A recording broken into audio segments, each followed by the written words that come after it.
സ്ഥിതി ഏറ്റവും പ്രധാനപ്പെട്ട പ്രത്യേകതയായി സീതാറാം യെച്ചൂരിയിൽ ഒരു രാഷ്ട്രീയ വിദ്യാർത്ഥി എന്ന നിലയ്ക്ക് നമ്മൾ പരിശോധിച്ചാൽ കാണുന്നത് സീതാറാം യെച്ചൂരിയുടെ ആശയ വ്യക്തതയും അത് മറ്റുള്ളവരോട് പറഞ്ഞ് ഫലിപ്പിക്കാനുള്ള അദ്ദേഹത്തിന്റെ കഴിവുമാണ്. വളരെ കോംപ്ലിക്കേറ്റഡ് ആയ വിഷയങ്ങളൊക്കെ കൈകാര്യം ചെയ്ത ആളാണ് സീതാറാം യെച്ചൂരി.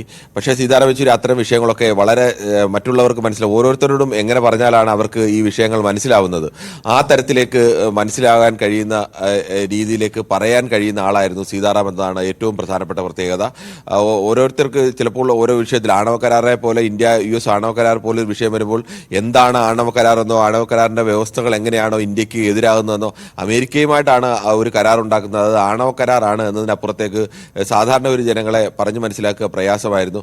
അന്നടക്കം ഇത്തരം കാര്യങ്ങളെ വളരെ ലളിതമായി പാർട്ടി പ്രവർത്തകർക്ക് അവർക്ക് മനസ്സിലാവുന്ന രീതിയിലേക്ക്, അല്ലെങ്കിൽ നെറ്റ് നേതാക്കളോട് സംസാരിക്കുമ്പോൾ അവർക്ക് മനസ്സിലാവുന്ന രീതിയിലേക്ക്, അങ്ങനെ ആശയവിനിമയത്തിലുള്ള അസാധാരണമായ ഒരു കഴിവാണ് സീതാറാം യെച്ചൂരിയെ ഒരു വ്യക്തി എന്ന നിലയ്ക്കും അല്ലെങ്കിൽ ഒരു നേതാവ് എന്ന നിലയ്ക്ക് ഏറ്റവും അദ്ദേഹത്തിന്റെ എടുത്തു പറയേണ്ട അല്ലെങ്കിൽ മറ്റു നേതാക്കൾക്ക് മാതൃകയാകാവുന്ന പ്രത്യേകത.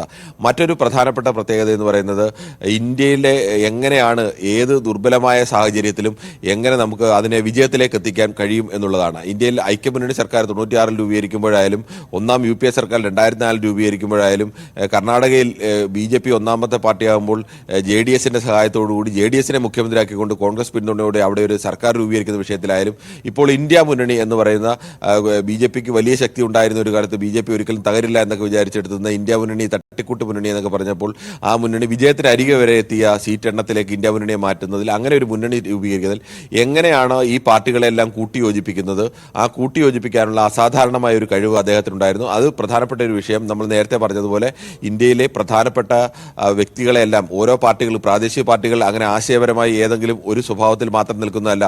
DMKയുടെ രാഷ്ട്രീയ സ്വഭാവമല്ല ഉള്ളത് സമാജ്വാദി പാർട്ടിയുടെ മറുപക്ഷത്ത് നിൽക്കുന്നതാണ് BSP, മായാവതിയുടെ BSP. അങ്ങനെ ഈ ശരത് പവാറിന്റെ പാർട്ടി NCP ആണെങ്കിൽ അവിടെ മറ്റൊരു രാഷ്ട്രീയമാണുള്ളത്. ഇനി ശിവസേന ആണെങ്കിൽ ശിവസേന മറുപക്ഷത്ത് നിന്നതാണ്. അങ്ങനെ ഓരോ രാഷ്ട്രീയ പാർട്ടികൾക്കും യോജിക്കാൻ കഴിയാത്ത നിരവധി മേഖലകളുണ്ട്. അവരുടെ യോജിപ്പിന്റെ വഴികൾ കുറവാണ്. യോജിപ്പിന്റെ വഴികൾ കുറവായ ഈ രാഷ്ട്രീയ പാർട്ടികളെ കൂട്ടിയോജിപ്പിച്ചുകൊണ്ട് ഹിന്ദുത്വ രാഷ്ട്രീയത്തിനെതിരായ വലിയ മൂവ്മെന്റ് നടത്താൻ എല്ലാ കാലത്തും കഴിഞ്ഞ ഒരു നേതാവാണ്. ഇന്ത്യൻ മതേതര ചേരിയുടെ അമരക്കാരൻ എന്ന നിലയിൽ തന്നെയാവും സീതാറാം യെച്ചൂരി എന്ന പേര് എക്കാലവും ഓർമ്മിക്കപ്പെടുക. അതിന് അദ്ദേഹത്തിന് സാധ്യമാക്കിയ ഏറ്റവും പ്രധാനപ്പെട്ട ഘടകം അദ്ദേഹത്തിന് ഈ ആളുകളോട് ഈ തരത്തിൽ കമ്മ്യൂണിക്കേറ്റ് ചെയ്യാൻ കഴിയും എന്നുള്ളത് ഒരു വിഷയം. രണ്ടാമത്, അദ്ദേഹത്തിൽ ഈ നേതാക്കൾക്കെല്ലാം വിശ്വാസമുണ്ടായിരുന്നു, വ്യക്തിപരമായ അടുപ്പമുണ്ടായിരുന്നു. അതാണ് നേരത്തെ പറഞ്ഞത്. മുലായം സിംഗ് യാദവുമായിട്ട് മാത്രമല്ല, അദ്ദേഹത്തിന്റെ മകൻ അഖിലേഷ് യാദവുമായും വളരെ അടുത്ത ബന്ധം സീതാറാം യെച്ചൂരിക്കുണ്ട്.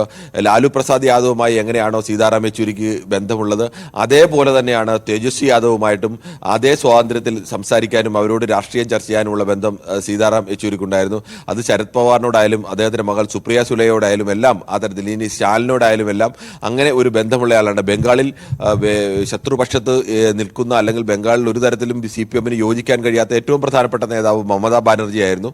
ആ മമതാ ബാനർജിയോട് പോലും ഒരു ടോക്കിംഗ് ടേംസ് എപ്പോഴും കാത്തുസൂക്ഷിച്ച നേതാവാണ് സീതാറാം യെച്ചൂരി. പ്രത്യേകിച്ച് കേരളത്തിൽ ഏറെ വിമർശനങ്ങൾ ഏറ്റുവാങ്ങേണ്ടി വന്നതാണ് സീതാറാം യെച്ചൂരി കോൺഗ്രസുമായി ചേർന്ന് പോകണം BJPക്കെതിരെ എന്നുള്ള അദ്ദേഹത്തിന്റെ രാഷ്ട്രീയ ലൈനെ കുറിച്ച്. കോൺഗ്രസ് നേതാക്കളുമായി അത്തരത്തിൽ സോണിയാഗാന്ധിക്ക്, എനിക്ക് തോന്നുന്നു CPMനെ സംബന്ധിച്ച് സോണിയാഗാന്ധിക്ക് എല്ലാ കാലത്തും ഏറ്റവും വിശ്വാസമുള്ള ഒരു നേതാവ്, അല്ലെങ്കിൽ സോണിയാഗാന്ധി ഒരു ഉപദേശകന്റെ ലെവലിലടക്കം പലപ്പോഴും കണ്ടിരുന്ന ഒരു നേതാവ് ഹർകിഷൻ സിംഗ് സുർജിത്ത് ആണ്. പ്രധാനപ്പെട്ട രാഷ്ട്രീയ വിഷയങ്ങളിലടക്കം എതിർചേരിയിൽ നിൽക്കുമ്പോഴും ഉപദേശം തേടിയിരുന്ന ഒരു നേതാവ്. സൂചിപ്പിക്കുന്ന പോലെ അതൊരു രാഷ്ട്രീയ അധ്യായമാണ്, പഠിക്കേണ്ട പാഠമാണ്. അത് എത്ര വായിച്ചാലും മറിച്ചാലും തീരാത്ത ഒരു പുസ്തകമായി തന്നെ ഇന്ത്യൻ രാഷ്ട്രീയത്തിൽ യെച്ചൂരി എന്ന് നിലനിൽക്കുകയും ചെയ്യും.